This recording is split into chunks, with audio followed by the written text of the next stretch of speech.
going on, everybody? This video is basically going to be like a video blog, kind of my personal record for my first attempt here at breeding superworms, but I'm sure it can be used for a guide for anybody who might be interested in doing it themselves. So like I said, this is day one. Just got my superworms here housed individually. Superworms, unlike mealies, if you've ever bred those guys, will not pupate in a community setting, so you have to put them individually like this. Plastic cups, film canisters, things like that work great. You want to avoid things like paper cups, styrofoam cups. These guys will chew through them and they will escape. These boxes that I have them in right here, these are old tackle organizers.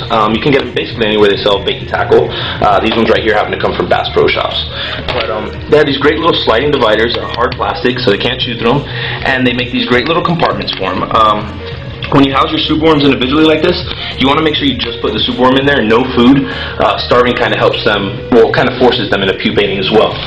So basically these boxes hold about 36. Right here I have about 100 or so, 180. I think I have 5 boxes here. So basically it takes about 10 to 14 days for your superworms to pupate and turn into pupa. So I'm going to check back in basically every major step of the way. So we have day one here, first separating your superworms, and I'll check back in and make an update in about 2 weeks, about 10 to 14 days, when see if we have any pupa, any dead superworms, and basically just see where we stand.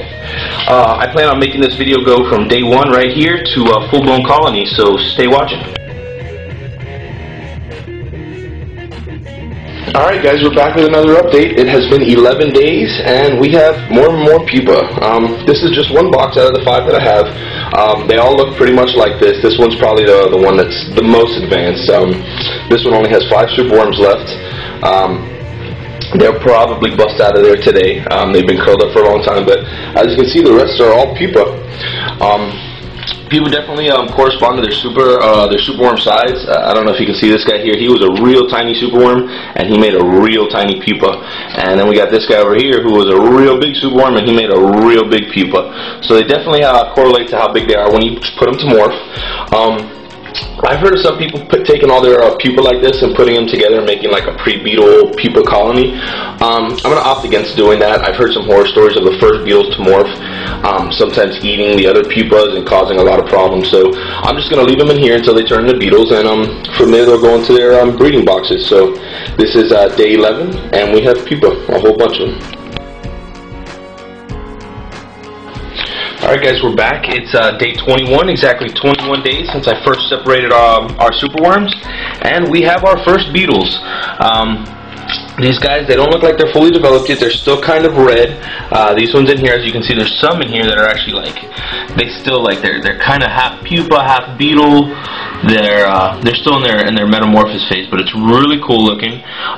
You got some pupa here still that they're really kind of creamy still looking. Those are still got a ways to go, and then you have others that kind of look burnt almost. They look like they're dying or something like that. They're not. That's part of their metamorphosis.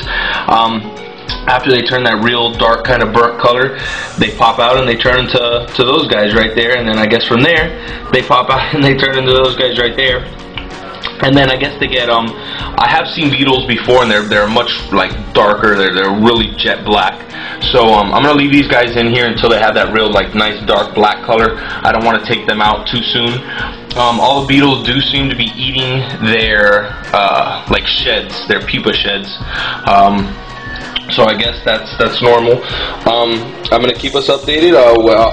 As soon as I move them into the breeding habitat, breeding little box I have for them, I'll let you guys know, and I'll make another update.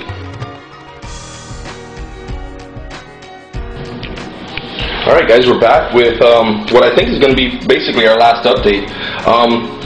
Our last update, you saw all our superworms had turned to beetles, so we're done with those old boxes, and now what we're working with here, this is a 3-drawer Starlight box system. It's 12 inches by 12 inches. It's actually like 13 by 13, so it's a little bit bigger than 1 square foot.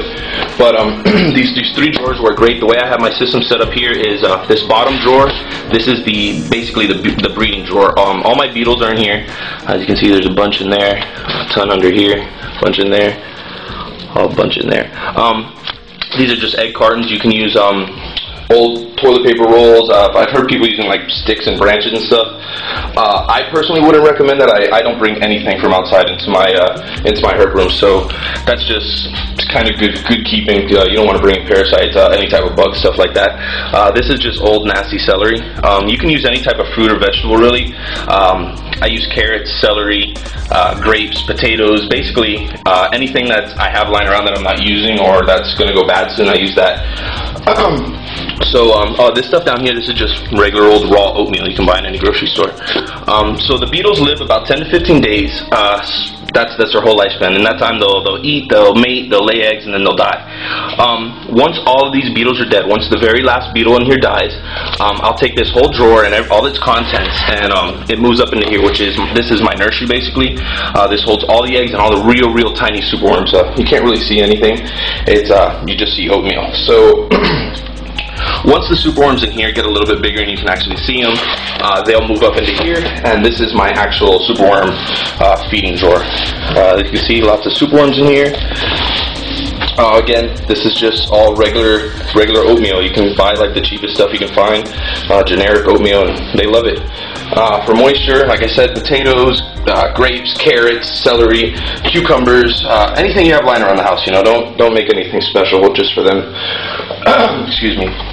But once you get to this point, you're basically done. Now that I have my beetles in here, I put more superworms to morph to start the whole process over again to turn into pupa.